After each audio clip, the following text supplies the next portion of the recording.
Chapter 25. Curdie comes to grief. Everything was for some time quiet above ground. The king was still away in a distant part of his dominions. The men-at-arms kept watching about the house. They had been considerably astonished by finding at the foot of the rock in the garden the hideous body of the goblin creature killed by Curdie, but they came to the conclusion that it had been slain in the mines and had crept out there to die, and except an occasional glimpse of a live one, they saw nothing to cause alarm. Curdie kept watching in the mountain, and the goblins kept burrowing deeper into the earth. As long as they went deeper, there was, Curdie judged, no immediate danger. To Irene, the summer was as full of pleasure as ever, and for a long time, although she often thought of her grandmother during the day, and often dreamed about her at night, she did not see her. The kids and the flowers were as much her delight as ever, and she made as much friendship with the miners' children she met on the mountain as Lootie would permit. But Lootie had very foolish notions concerning the dignity of a princess, not understanding that the truest princess is just the one who loves all her brothers and sisters best, and who is most able to do them good by being humble towards them.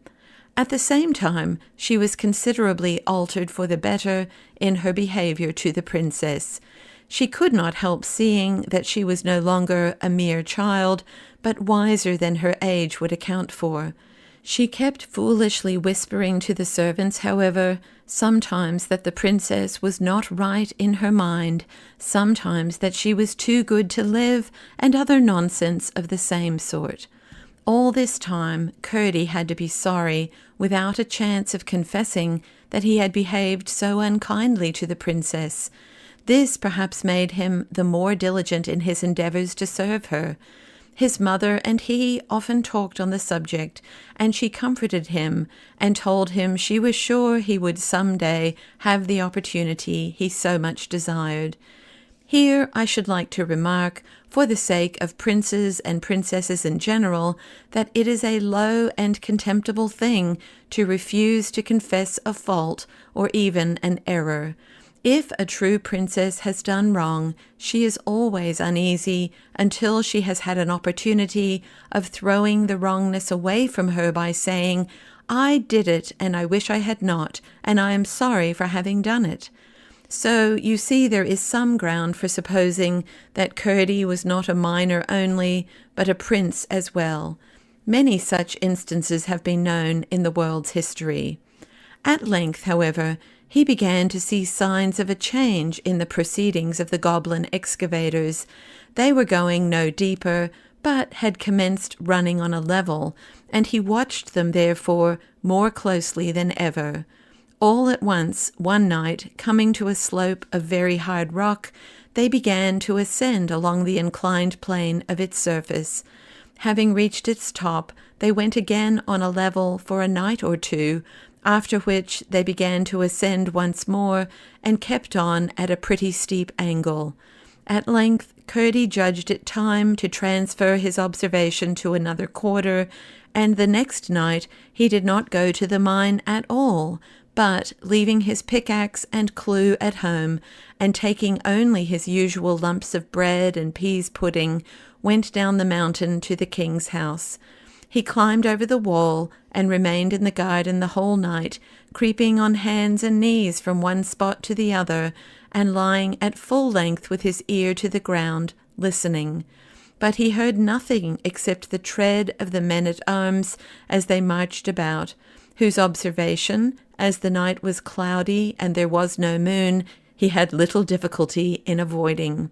For several following nights he continued to haunt the garden and listen, but with no success. At length, early one evening, whether it was that he had got careless of his own safety, or that the growing moon had become strong enough to expose him, his watching came to a sudden end.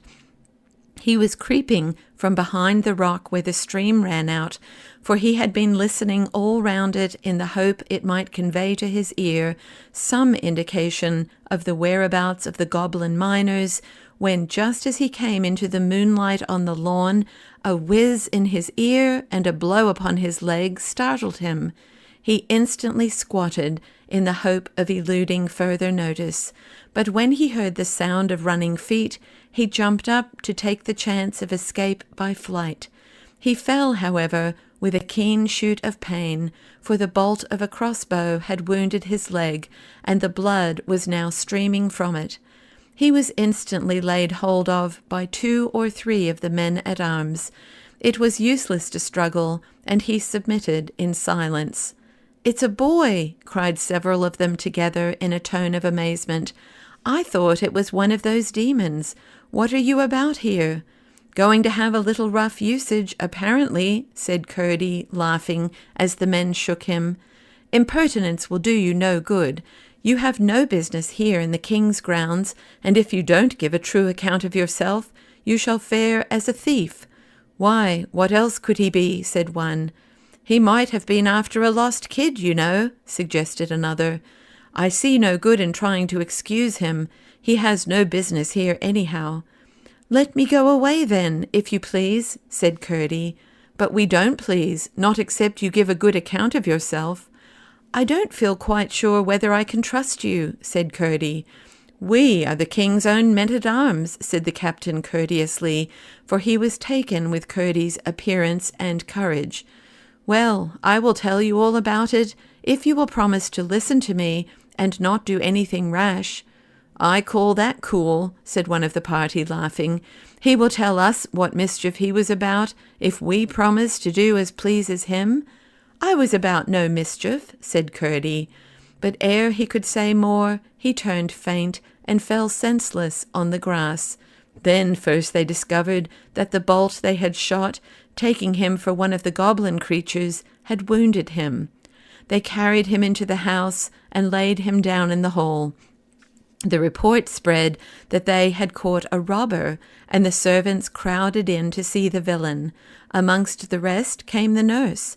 The moment she saw him, she exclaimed with indignation, "I declare it's the same young rascal of a miner that was rude to me and the princess on the mountain.